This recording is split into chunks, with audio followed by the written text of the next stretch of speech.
What's going on, guys? It's Rob from Heroes Avenue, and today I'm talking to you about Star Wars Celebration. This weekend marks the 40th anniversary of the most iconic franchise in Hollywood history, and we're going to talk about it. So, unfortunately, none of us are going to be able to go there. Since we are not going to be there, I thought it'd be fun to talk about the 5 most anticipated things that I'm looking forward to this weekend at Star Wars Celebration.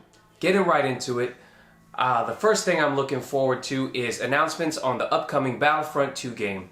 Now, if you haven't played Battlefront 1, it's good you saved some money on that, because when I first purchased Battlefront 1, I was extremely disappointed, and EA got tons of criticism and flack because of a number of factors. First off, I bought the game for what, $50, $60, and I get essentially half a game, because the other half of the game you have to buy through downloadable content, which is one of the worst things in the world when it comes to gaming. When you first pick up a game, it's bad enough that this game did not have a story mode. On top of that, I had to purchase all of the things that I wanted to play. Now, don't get me wrong, I did love playing it. There's nothing better than to immerse yourself in the world of Star Wars through a video game. I wasted tons of hours playing that game. Now, a leaked trailer came out today on the Battlefront II game. In this leaked trailer, we did get a glimpse of characters that spans all across every Star Wars era. It's rumored that there's also going to be a story mode in which you will play as an Imperial officer. So that sounds all pretty awesome, and that makes this the first thing that I'm looking forward to hearing in Star Wars Celebration. Okay, so the second thing I'm most excited about is news about the upcoming films and standalone movies. Now, we do know Han Solo is currently filming right now. To be honest, I'm still not quite sold on Alden Ehrenreich as Han Solo, just from the pictures that I've seen so far. But I'll reserve judgment until I do see the trailer. For a long time, we've been kind of hearing rumblings about a potential Boba Fett movie. And to be honest, I think I speak for most Star Wars fans when I say I'm not so interested in Boba Fett movie. Don't get me wrong, I think Boba Fett is an awesome character. I just think he works best as a mysterious character, someone who kind of lurks in the shadows and is a menacing presence once he's on the screen. But who knows, maybe they can make it good. We have heard rumors about a potential bounty hunter-centered movie, and while I do think that is a step up from a Boba Fett movie itself, I do still think that there's a much more glaring and obvious choice to make a standalone film with. And that's none other than Obi-Wan Kenobi. There's such a long period of time that Obi-Wan is on Tatooine watching over Luke.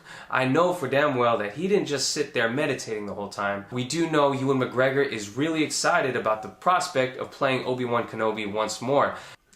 Lately, he's been kind of hush on the whole subject, but we all know that he's really excited about potentially playing the role again. And why wouldn't we want to see him again? He was one of the more redeeming qualities of the prequel movies. So I do think I speak for all fans when I say bring on an Obi-Wan Kenobi solo movie. Or a trilogy, even better. Next up, that brings me to Star Wars Rebels, the third thing I'm most excited about. This next season is supposed to be the last season of Star Wars Rebels. And I'm really glad that they're not dragging out this whole series. They're going to give us some bookends to some of the characters that we fell in love with. For those of you that don't know what Star Wars Rebels is, it is a story that takes place between Episode 3 and Rogue One, the movie that just came out. So there's that timeline there that this show is exploring, and it's done a really good job at fleshing out the universe and how things came to be. I'm not gonna lie, I don't watch every single episode, and that's because there are a lot of filler episodes that's geared more towards children and not necessarily towards us.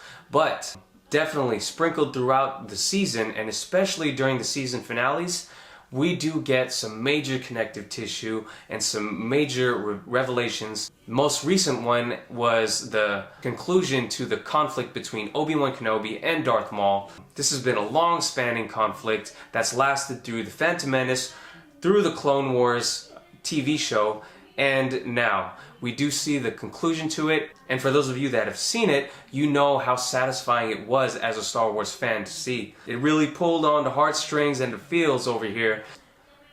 If you have not seen that, I highly suggest you see that. I'm really excited about the potential of bookending all of these people, seeing what happens to the whole Ghost crew next and last season. The fourth thing I'm most excited about is Mark Hamill and his tribute panel to the late great Carrie Fisher. As we all know, 2016 was a ruthless year for celebrities. Carrie Fisher will forever go down in history as giving us one of the most strongest female characters of all time. And not just female characters, but one of the greatest characters of all time in Princess Leia. Mark Hamill is someone who can control the stage, and he has incredible stage presence. So I'm really excited about the comedy he's going to bring, all the stories, and hopefully the closure he gives us to this death that we still haven't gotten over. Going off of this news about Carrie Fisher, we just recently heard that they plan to put Carrie Fisher in episode 9.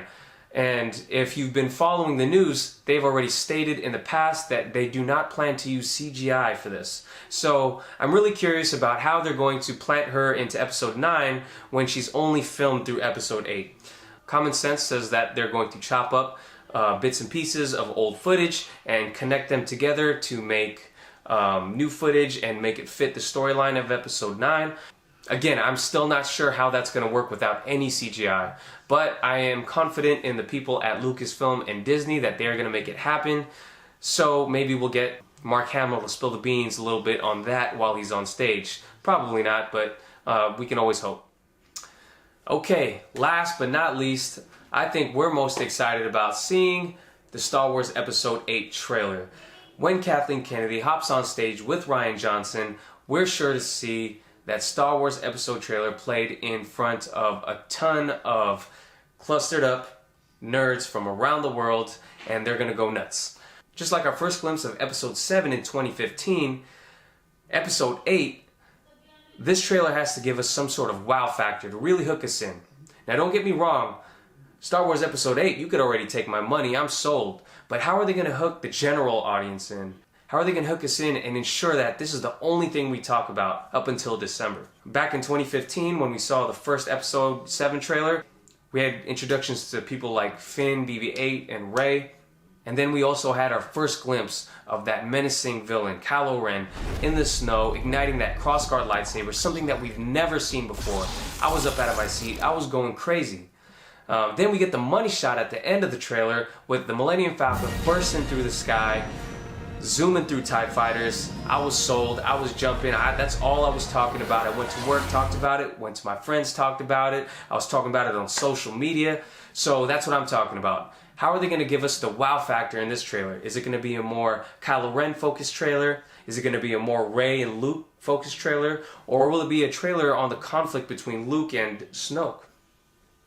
I myself am looking forward to see Luke tear some shit up, light that green lightsaber up one more time. I'll already be sold. I'll be a happy camper for the whole weekend if I see that. But I'm curious to see what you guys think. What are you most excited about this weekend for Star Wars Celebration? What parts of the trailer are you most excited to see? Comment below. Let's keep this discussion going. Again, this was my top 5 most anticipated things coming out of Star Wars Celebration. Until I see you guys next time, this is Rob signing off of Heroes Avenue. Don't forget to comment and subscribe. I'll see you next time.